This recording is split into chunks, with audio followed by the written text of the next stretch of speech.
Bien, pues vamos a comenzar la escuela bíblica. Bienvenidos a todos, buenas tardes. Y todos sabéis el título, ¿verdad? Fundamentos básicos para vivir una vida cristiana auténtica y verdadera. Y estamos en la lección 10, que habla de la paternidad de Dios. Voy a hacer un pequeño resumen muy corto de lo que hemos estudiado hasta ahora. Dice que cuando nos convertimos recibimos la paternidad de Dios, o sea, somos adoptados como sus hijos en el momento de convertirnos. Y por tanto necesitamos conocer a Dios no como un ser, como suelo decir yo, ahí con la vara para golpearnos cuando nos equivocamos, como algunos piensan, ¿no? Sino como nuestro Padre. Tenemos que conocer a Dios como nuestro Padre, para poder tener, digamos, una visión equilibrada de Él. Dios Padre también es parte de la Trinidad. Hemos estudiado que junto con el Hijo y el Espíritu Santo forman la Sagrada Trinidad. También hemos estudiado las maneras para comprender y conocer la paternidad de Dios a través de la revelación de la naturaleza, a través de la revelación por el Espíritu Santo y a través de la revelación en el tiempo pasado por los profetas a los del Antiguo Pacto, las personas que vivían en el Antiguo Pacto. Y hoy también se revela, también a través de los siervos de Dios, el ministerio de los profetas. Por eso necesitamos conocer también y tener en cuenta que la paternidad de Dios conlleva una serie de beneficios. O sea, Dios nos concede, Dios es un Padre perfecto y a través de esa paternidad nosotros recibimos una serie de beneficios que hemos estado estudiando hasta ahora. Como un Padre perfecto que es, Dios nos aconseja, Dios también nos consuela, nos protege. Dios es nuestra fortaleza, digamos que es como una ciudad amurallada alrededor nuestro.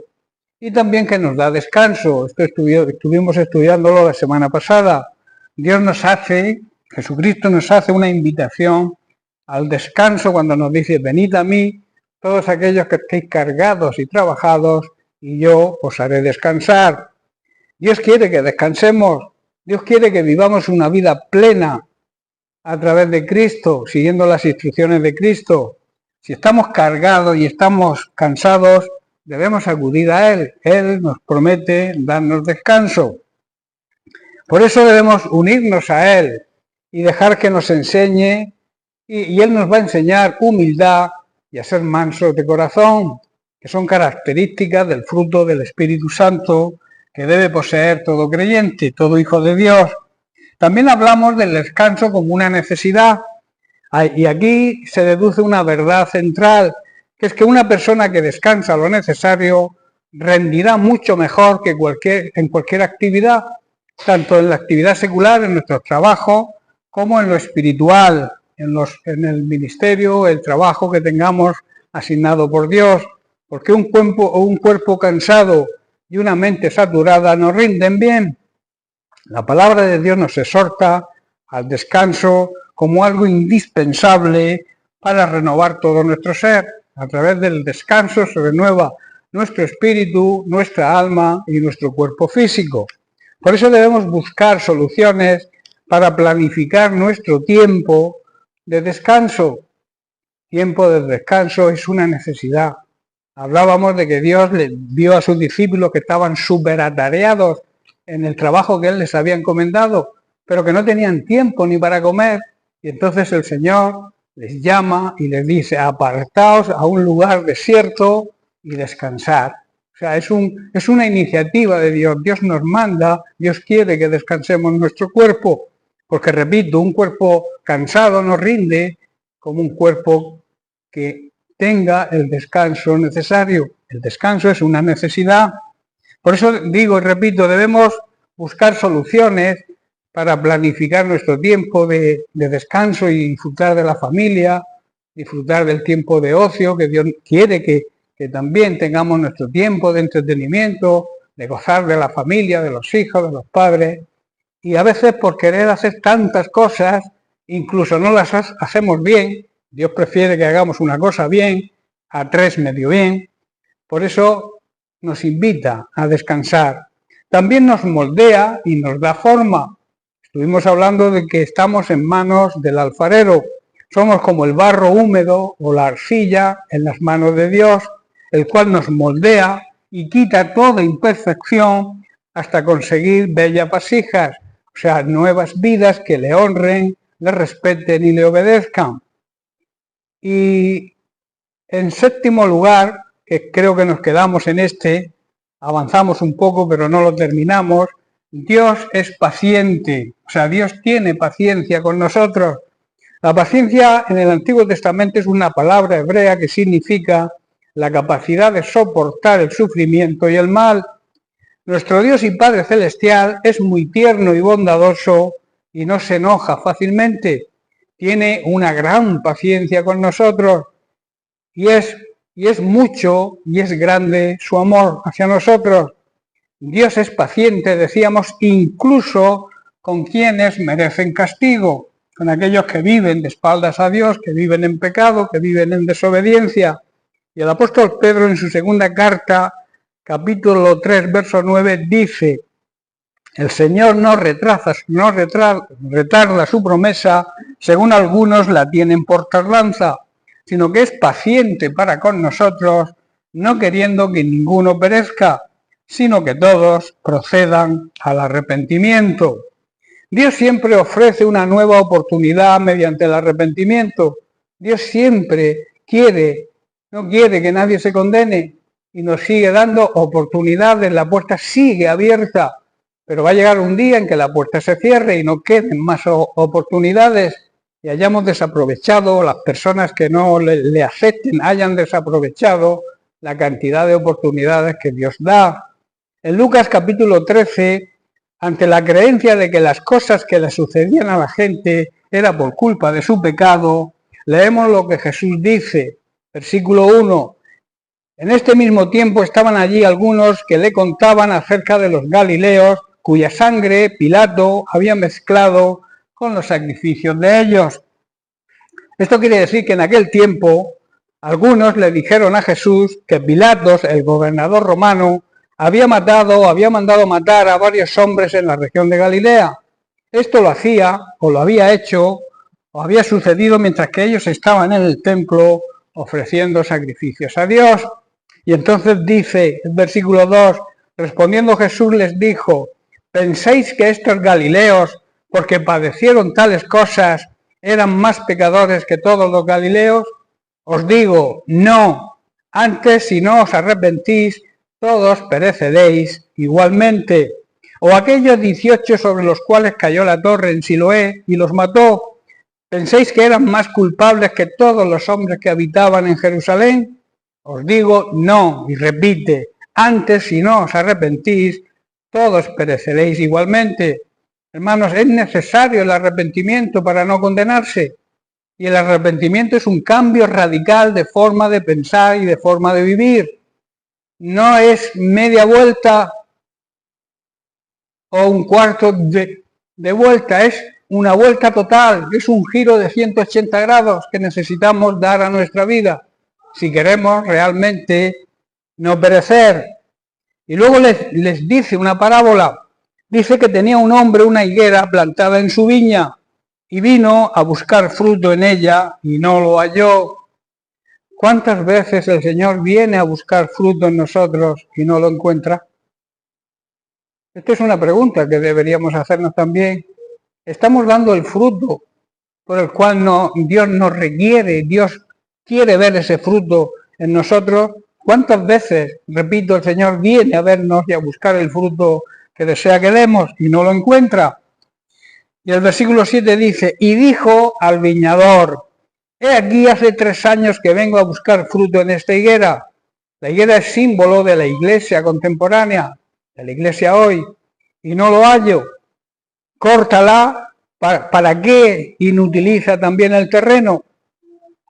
Verso 8, entonces respondió el viñador, que es la figura de Jesucristo, y le dijo, pidiendo una nueva oportunidad, Señor, déjala todavía este año, hasta que yo cabe alrededor de ella y la abone, y si diere fruto, bien, y si no, la cortarás después.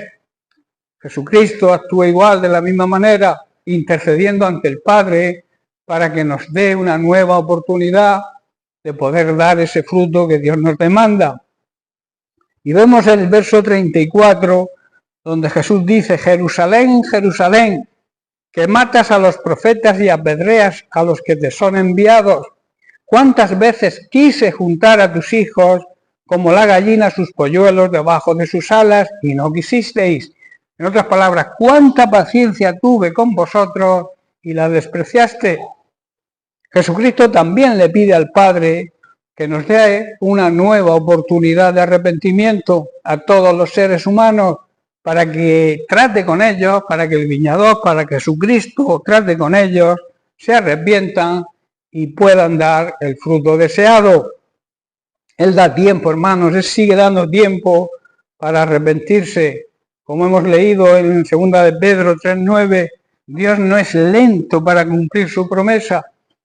Lo que pasa es que Dios tiene paciencia con todos, tiene paciencia con nosotros y quiere seguir dando oportunidades para el arrepentimiento, porque Él no quiere que nadie muera, Él no quiere que nadie se condene, sino que todos se vuelvan a Él, se arrepientan, le obedezcan y puedan ser salvos. Los cristianos verdaderos, los hijos de Dios, deben reflejar también la paciencia divina en sus relaciones, en nuestras relaciones interpersonales. En Mateo capítulo 18, versículos 24 al 30, así lo expresa Jesús en una de sus parábolas. Un rey quiso arreglar cuentas con sus deudores y dice: y comenzando a hacer cuentas, le fue presentado uno que le debía 10.000 talentos. A este, como no pudo pagar, ordenó su señor venderle y a su mujer e hijos y todo lo que tenía para que se le pagase la deuda. Entonces aquel siervo postrado le suplicaba diciendo: Señor, ten paciencia conmigo y yo te pagaré todo. El señor de aquel siervo, movido a misericordia, le soltó y le perdonó la deuda. Pero saliendo aquel siervo, halló a uno de sus consiervos que le debía simplemente 100 denarios y agarrándolo, asiendo de él, le ahogaba diciendo: págame lo que me debes. Entonces su consiervo, postrándose a sus pies, le rogaba diciendo lo que él hizo ante el rey: ten paciencia conmigo y yo te pagaré todo. Mas él no quiso, sino fue y le echó en la cárcel hasta que pagase la deuda. Claro que cuando el rey se enteró, mirad lo que ocurrió. Dice: entonces su señor, enojado, le entregó a los verdugos hasta que pagase todo lo que debía.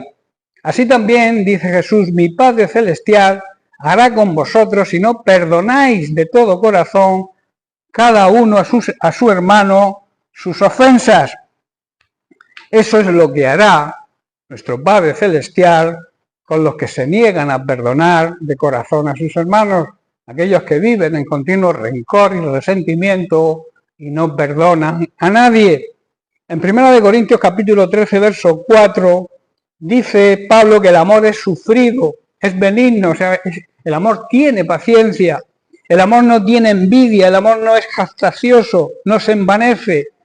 La persona que ama de verdad con el amor verdadero es paciente y bondadosa. No tiene celos de nada ni de nadie.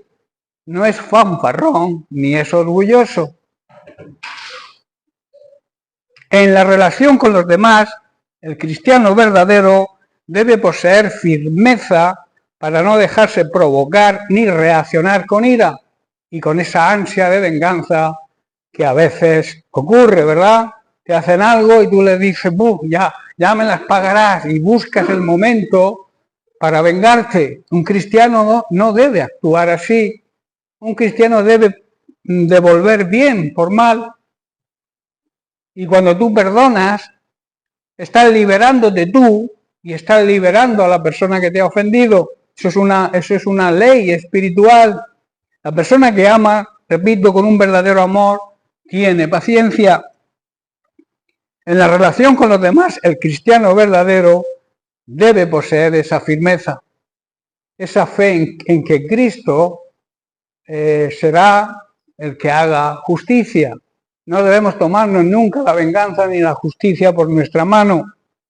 En Romanos capítulo 5 y 3, con respecto a las circunstancias adversas o las pruebas, La paciencia consiste en esperar y mantenerse fieles a Dios, aún en medio de las tribulaciones y de los problemas y la prueba. Dice Romanos 5:3, y no solo esto, sino que también nos gloriamos en las tribulaciones, sabiendo que las tribulaciones, los problemas, las circunstancias adversas, producen paciencia. Nos alegra o nos debe alegrar tener que sufrir, porque sabemos que con el sufrimiento aprendemos, tenemos la paciencia y aprendemos a esperar en el Señor.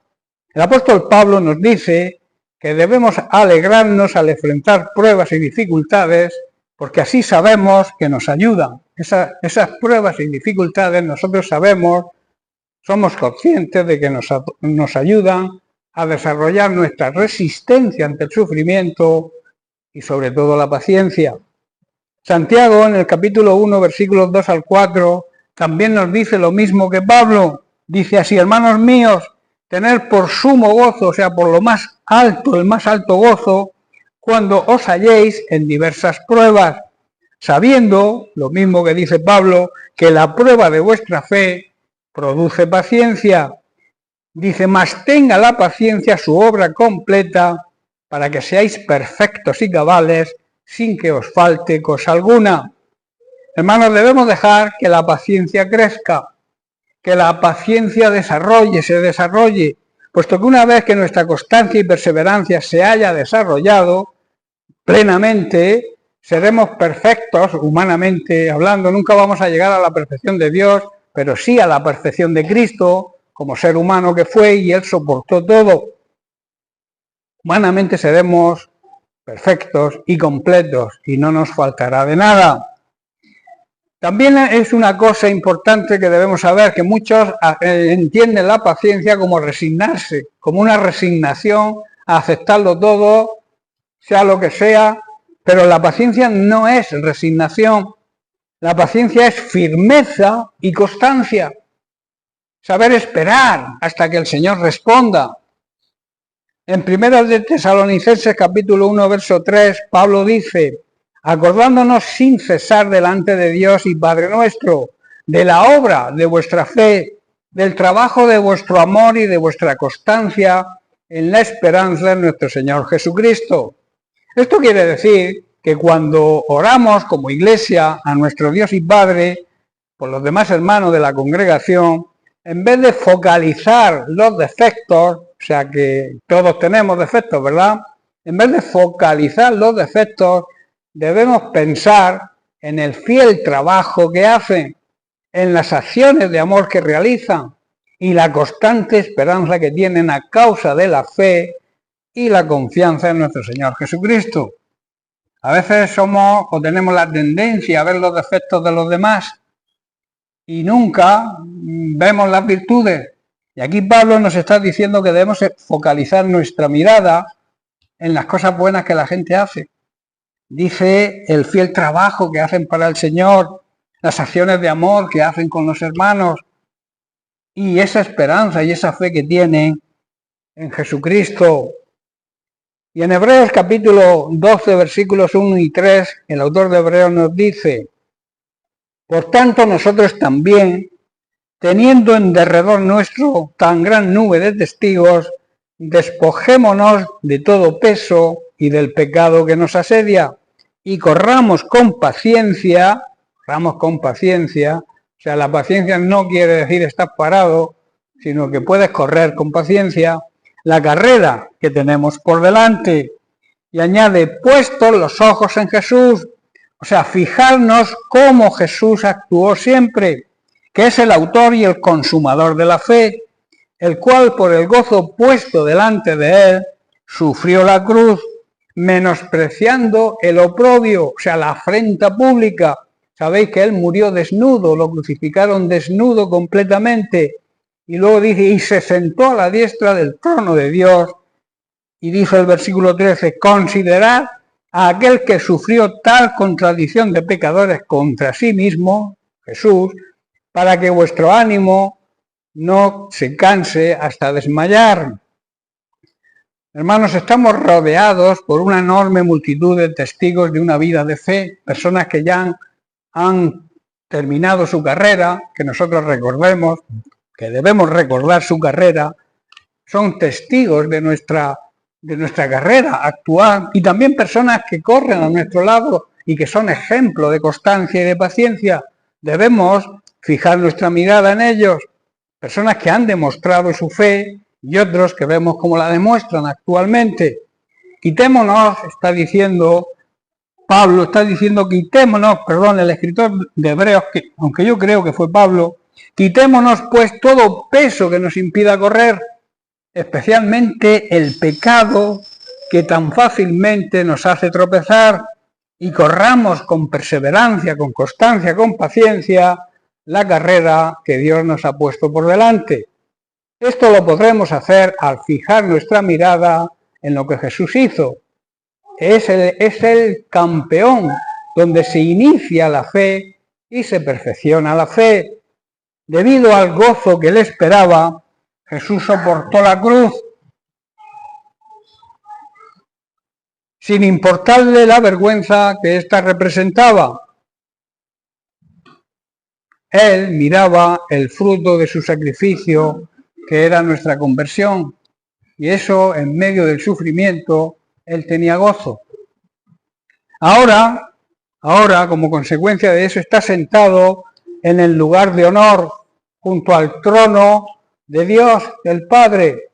Debemos pensar siempre, con toda honestidad, que Él soportó el pecado de los pecadores hasta que pudo terminar su carrera. Él cargó con los pecados de todos. Así, observando esto, no nos cansaremos de esperar, de tener esa paciencia. No nos daremos por vencidos. Cristo es modelo de paciencia. Y la paciencia, finalmente, es un don de Dios. La paciencia es un regalo de Dios. Sabéis que es fruto del Espíritu Santo también. Todo creyente que tiene el Espíritu Santo, que ha nacido de nuevo, tiene el Espíritu Santo, y entonces una de las características del fruto del Espíritu Santo es la paciencia. Y como repito, es un don y es un regalo de Dios que está garantizado por lo que sucedió, por la victoria que sucedió en la cruz. En Romanos capítulo 15, versículos 5 y 6, Pablo dice: pero el Dios de la paciencia y de la consolación os dé entre vosotros un mismo sentir según tuvo Cristo Jesús, para que unánimes, o sea, todos unidos, a una voz glorifiquemos al Dios y Padre de nuestro Señor Jesucristo. Que Dios, quien nos da esa paciencia y ese ánimo, nos ayude a vivir en plena armonía unos con otros, como corresponde a los verdaderos seguidores de Cristo, a los verdaderos hijos de Dios. Debemos vivir en completa armonía unos con otros. Cuando hay conflictos, cuando hay enfrentamientos, la unción no fluye. Y el Espíritu Santo se entristece cuando ve que entre nosotros hay conflictos. Yo no puedo verte a ti, ni tú puedes verme a mí. Si viene este hermano, no voy yo, y si voy yo, no viene el hermano. Eso está ocurriendo. Eso ocurre dentro de la iglesia. Hay esos celos, esos recelos, esas cosas que no pueden ser o estar en la vida de un verdadero cristiano, y menos aquellos que Dios ha escogido para ciertos ministerios. No sé si me estáis entendiendo. Cuando, por ejemplo, en la alabanza hay enfrentamientos, la alabanza no fluye como debe fluir. La unción desaparece.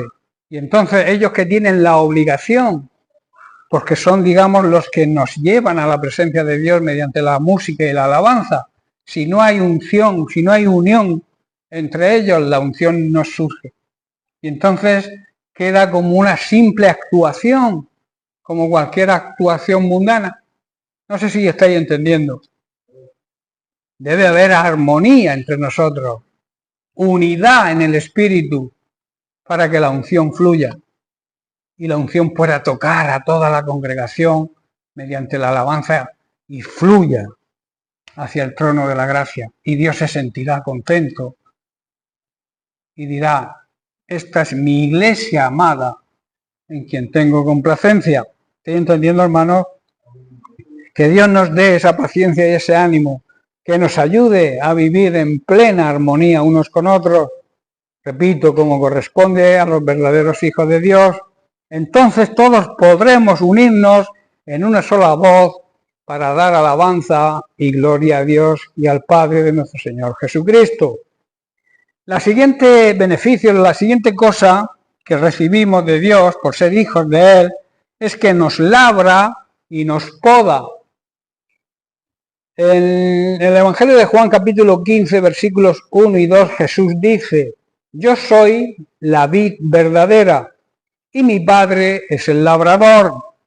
Todo pámpano, toda rama que en mí no lleva fruto, la quitaré, y todo aquel que lleva fruto lo limpiaré para que lleve todavía más fruto.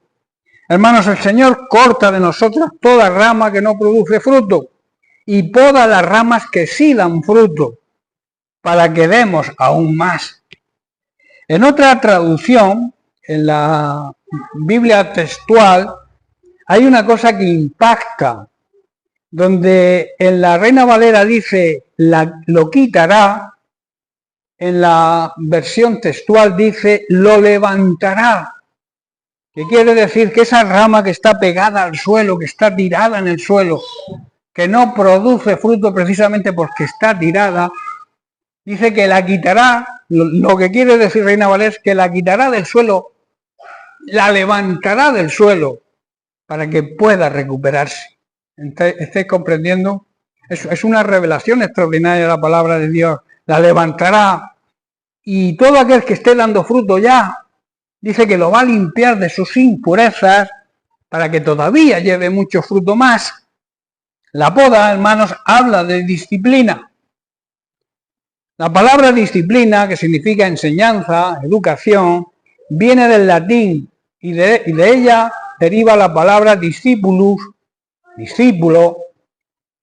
Sus componentes léxicos parecen ser la raíz di del verbo discere, que significa aprender.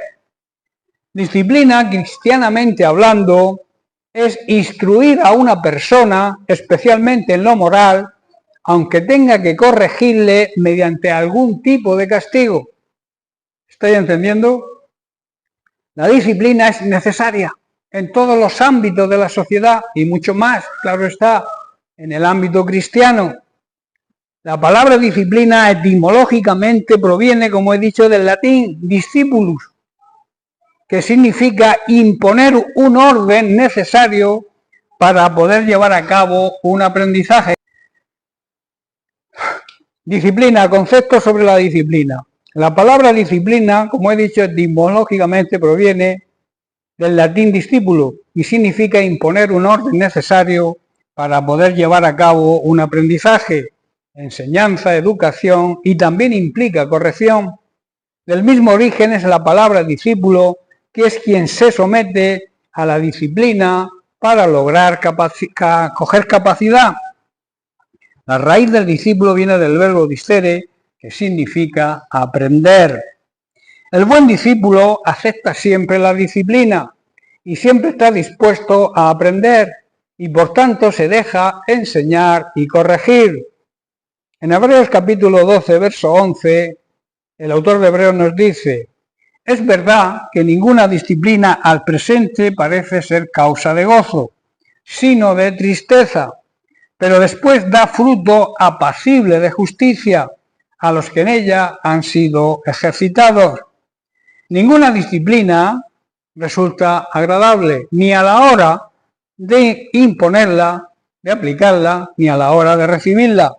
Al contrario, es doloroso, pero después, con el tiempo, vemos que produce una apacible cosecha de una vida recta para los que han sido entrenados por ella. De la disciplina siempre se aprende. Es lamentable ver cómo muchos llamados cristianos hoy, cuando son disciplinados, se vuelven rebeldes y no la aceptan. No están dispuestos a rectificar, no están dispuestos a aprender, y en su necedad se vuelven contra aquellos que tienen la obligación de aplicarle la disciplina. y por tanto no dan frutos dignos de arrepentimiento. Esto es orgullo, soberbia y rebeldía. Hay lugares en el mundo secular que se acepta la disciplina porque se temen las consecuencias de la indisciplina. Algunos ejemplos. Por ejemplo, en el ejército, los militares tienen una, digamos, disciplina muy rigurosa. Pero si quieres acabar tu carrera militar, tienes que aceptarla, ¿verdad? Y se acepta, de hecho se acepta. En los estudios, en los colegios, los institutos, la universidad, también existe una rigurosa disciplina. Pero si quieres acabar tus estudios, también tienes que aceptarla, ¿verdad? En el trabajo, ya una cosa más cotidiana, también se nos impone una disciplina, unos horarios, unas condiciones, que si no las cumplimos, nos hará perder el trabajo, ¿verdad? ¿Y por qué nos cuesta tanto aceptar la disciplina de Dios? ¿Por qué le cuesta tanto a ciertas personas aceptar ser disciplinadas por Dios? Como he dicho al principio, uno de los motivos de la disciplina es poner un orden en nuestra vida en cualquier materia. Sin orden y disciplina nunca se consigue nada. La disciplina se nos puede y se nos suele aplicar, pero también es una manera sabia que podamos ser nosotros quienes la apliquemos. Esto se llama autodisciplina, disciplinarnos a nosotros mismos. Eso sería de sabios. El concepto básico por lo cual es necesaria la disciplina es que es la capacidad de actuar de una manera ordenada, aceptando la corrección, aceptando la exhortación para conseguir un buen fin. Una de las características de la disciplina es también la perseverancia y la constancia. En este concepto hay que decir que no siempre son las personas con talento las que consiguen el éxito, sino aquellos que no se rinden, que nunca tiran la toalla y que se dejan corregir y están dispuestos a aprender siempre. Esto habla de constancia, pero también habla de humildad, que es una cualidad indispensable para lograr el éxito, tanto en la vida secular y también es una cualidad de todo discípulo de Jesucristo. Todo aquel que se precie, que se llame hijo de Dios, que diga ser discípulo de Cristo, tiene que ser humilde. Jesús ya lo dijo, aprended de mí, que soy manso y humilde de verdad. Las personas que se autodisciplinan, las personas que no se rinden, las personas que aceptan la corrección, las personas que se dejan enseñar y las personas humildes son las que tienen garantizado el éxito, tanto en la vida secular como en la vida espiritual, en la vida cristiana. Ningún orgulloso, ningún vanidoso, ningún soberbio, ningún rebelde consigue nada. Solo que las personas huyan de él y Dios tampoco los puede utilizar en su obra. O sea, que se tiran piedras, como se suele decir, a su propio tejado, este tipo de personas, porque nadie quiere tener relación con un orgulloso, un vanidoso o un soberbio. Para terminar este tema, quiero poner otro ejemplo práctico sobre la disciplina. Un buen deportista, para poder conseguir éxito y victorias, debe primero tener siempre que esforzarse y levantarse a hacer ejercicios temprano en la mañana, dedicar muchas horas de su tiempo al entrenamiento y llevar una dieta muy sana y equilibrada. Y todo esto no es nada fácil, supone un gran sacrificio. También tiene que aceptar los consejos de su entrenador y llevarlos a la práctica. Y esto habla de humildad. Por muy gran deportista que seas, que estés en la élite, tienes que cumplir estos parámetros para que tengas éxito. Si no, por muy bueno que seas, si no los cumples, al final fracasas. Un buen deportista sabe que tiene que poner en práctica todo esto para tener éxito.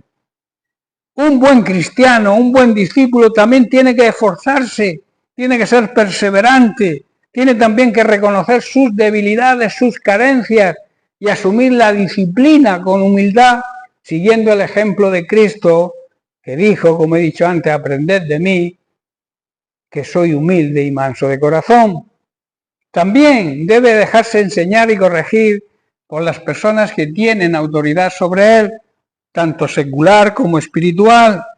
El buen cristiano, el buen discípulo sabe que la disciplina siempre produce el fruto deseado, produce la apacible, dice la Biblia, cosecha de una vida recta para aquellos que han sido entrenados en ella.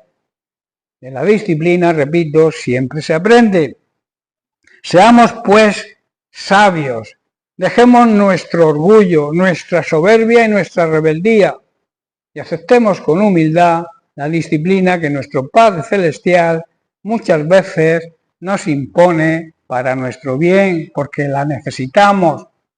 El orden y la disciplina son imprescindibles en nuestra vida, tanto en nuestra vida secular, en nuestras relaciones interpersonales, incluso con la gente que no conoce a Cristo. Tenemos que tener esa humildad, esa paciencia, esa sabiduría y aprender a ser disciplinados y ser disciplinados por aquellos que Dios ha puesto en autoridad sobre nosotros. Repito, bien sea en nuestro trabajo, en nuestra vida secular o dentro de la iglesia. En Hebreos capítulo 12, verso 7 dice: permaneced bajo la disciplina, pues Dios os está tratando como a hijos. Porque ¿qué hijo es aquel a quien su padre no disciplina? Debemos aceptar la disciplina, pues Dios, que es un buen padre, cuando nos disciplina, nos está tratando como a sus hijos, a los cuales ama. La siguiente cosa, el beneficio que recibimos, vamos a entrar en él, aunque no lo terminaremos, es que Dios nos hace justicia y nos ama. En Juan capítulo 3, 16 vemos que Dios es amor. Dice, pues Dios amó tanto este mundo y sigue amándolo, que dio a su único Hijo para que todo el que crea en Él no se pierda, sino que tenga vida eterna. Y en Juan capítulo 17, verso 25 vemos la justicia de Dios. Dice, oh Padre justo, el mundo no te conoce. Esta es el propio Jesús en su oración sacerdotal. Pero yo sí te conozco y estos discípulos saben que tú me enviaste. Dios, hermanos, es justicia y amor. La justicia y el amor son atributos de Dios. En el Salmo 103 vemos que es un himno de alabanza y de reconocimiento de estos atributos de Dios y un llamado a imitarle como nuestro Dios y Padre Celestial, como todo buen hijo imita a su Padre. En este salmo escrito por David se resalta, entre otros atributos de Dios, sobre todo la justicia en primer lugar. El Señor, dice el versículo 6 de este salmo, da rectitud y hace justicia a los que son tratados injustamente. Si tú eres tratado injustamente, confía en la justicia de Dios. Repito, no te tomes la venganza por tu mano, no quieras hacerte tu propia justicia, sino espera la justicia de Dios. Dios dice, mía es la venganza, yo pagaré, o sea, yo te haré justicia, confía en mí y no tomes la justicia por tu mano. Dios es un Dios justo que reconoce los derechos de la gente que sufren injusticia, los defiende y les hace justicia. En Deuteronomio capítulo 32, versículo 35, en su primera parte dice, mía es la venganza, como he dicho, yo haré justicia y la retribución, o sea, y daré su merecido, aplicaré justicia, daré su merecido a aquel que merezca esa retribución. Y vemos la confirmación de esta promesa en Hebreos capítulo 10, verso 30. Dice, pues conocemos al que dijo, yo tomaré venganza, yo les pagaré lo que se merecen. Debemos saber en primer lugar que no debemos tomar la justicia por nuestra mano, porque debemos confiar plenamente en que Dios es justo y nos hará justicia. En Hebreos también, en el mismo versículo, pero en la segunda parte dice, también dijo, el Señor juzgará a su propio pueblo. Nos hará justicia, digamos, de las personas mundanas, de la gente que comete injusticia con nosotros, pero también habla de que juzgará a su propia iglesia, a su propio pueblo. Por eso debemos saber que Dios nos pide, nos exige como sus hijos, como su familia, como su pueblo, que seamos justos, que pongamos en práctica su justicia. Y en Miqueas capítulo 6, versículo 8, la primera cosa que Dios nos pide y nos exige es la siguiente. Dice, oh hombre, oh ser humano, persona, Él te ha declarado lo que es bueno. ¿Y qué pide el Señor de ti? Solamente hacer justicia, hacer lo que es correcto, lo que es justo, amar misericordia y ser humilde ante Dios. Y en 1 de Juan capítulo 2, verso 29, nos dice, si sabéis que Él, Dios, es justo, sabed también que todo el que hace justicia es nacido de Él. O sea, demuestra que es hijo de Dios. El hacer lo correcto, el ser justos, es una señal que nos identifica y demuestra que somos verdaderos hijos de Dios. En Juan capítulo 3, en la primera carta de Juan capítulo 3, verso 7, el apóstol Juan declara, hijitos, que nadie os engañe, prestarme atención, el que hace justicia es justo. Si tú no haces justicia, no puedes llamarte justo. Como Él, como Dios es justo. El que hace lo correcto siempre es la persona justa. Y entonces así imitaremos a nuestro Dios y Padre Celestial que es justo. Nosotros como hijos de Dios, como adoptados por Dios, tenemos los genes de Dios y si Dios es justo, nosotros debemos tener justicia, debemos aplicar justicia en nuestra vida, debemos ser justos con todos, lo mismo que nuestro Padre es justo. Decimos que la justicia y el amor van siempre de la mano. Hay muchas personas que dicen que Dios es amor y al final nos va a perdonar a todos, pero eso es una falacia, eso es una gran mentira. Dios nos perdona, claro que nos perdona, pero si nos arrepentimos y reconocemos a Jesucristo como nuestro Señor y Salvador, porque entonces no sería un Dios justo. Si no aplicara justicia, la Biblia dice que Dios no tomará al culpable por inocente, si no se arrepiente. Nosotros éramos culpables todos, pero cuando nos arrepentimos, Dios nos hizo justos, nos justifica ante el Padre. Él dice, ellos vivían en desorden, eran injustos, pero me han aceptado a mí y yo los declaro justos. De ahí la obligación, al ser adoptados por Dios, de vivir en justicia, de practicar la justicia, de no ser personas injustas, porque el que hace lo correcto es el justo. Y entonces así estaremos imitando a nuestro Dios y Padre Celestial.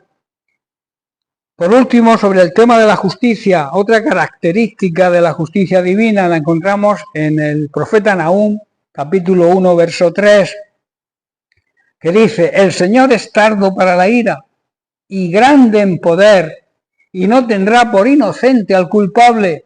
El Señor marcha en medio de la tempestad y el torbellino, en medio de las pruebas, de las dificultades de la vida, y las nubes son el polvo de sus pies, donde Él reposa. Y en el Salmo 103 también resalta este atributo, el atributo del amor. Pero este lo vamos a dejar para la semana que viene, porque hoy no podemos terminarlo por falta de tiempo.